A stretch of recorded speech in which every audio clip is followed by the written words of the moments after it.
be fewer and fewer jobs that a robot cannot do better. Okay. What to do about mass unemployment? This is going to be a massive social challenge. And I think ultimately we will have to have some kind of universal basic income. I don't think we're going to have a choice. Universal basic income. Universal basic income. I think it's going to be necessary. So it means that unemployed people will be paid across the globe. Yeah.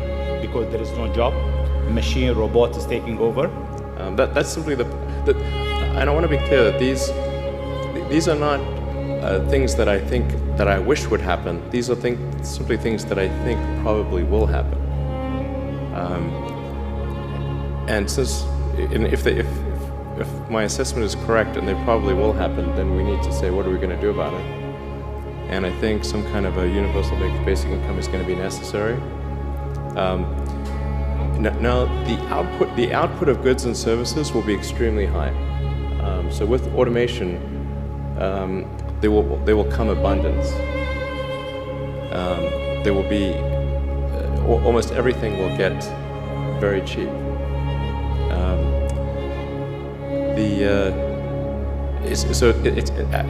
I think the biggest. I think we'll just end up doing a universal basic income. It's going to be necessary. The harder challenge, much harder challenge, is how do people then have meaning? Like a lot of people, they derive their meaning from their employment. So if you don't have, if you're not needed, if there's not a need for your labor, what's the meaning? Do you have meaning? Do you feel useless? That's a much harder problem to deal with.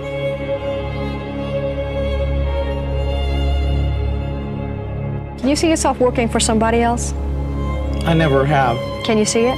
I'm used to having a company where the ideas that I have are something that I can easily pursue. So I think it'd be a tough transition.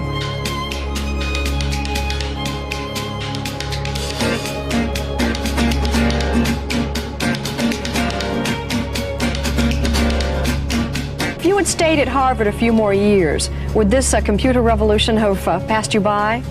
Perhaps. Things move very quickly in the industry, and it was really the urgency to get out there and be the first one to put a basic on the microcomputer that caused me to drop out.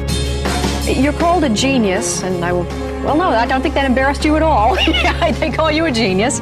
Part of your genius is that you are a computer whiz, and the other is that you did have the business acumen to turn it into a working company.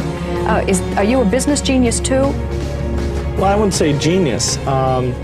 I enjoy working with the people, talking about what we're going to get done, getting real excited, making sure that the structure is there, that the ideas get measured properly, and really leading the company. That's exciting.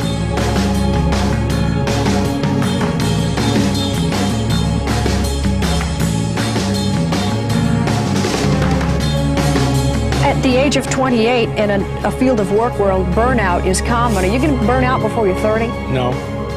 How do you know? Well, the work we're doing it's not like, we're doing the same thing all day long. We go into our offices and think up new programs, we get together in meetings, we go out and see end users, we talk to customers. There's so much variety, and there's always new things going on. And I don't think there'll ever come a time when that would be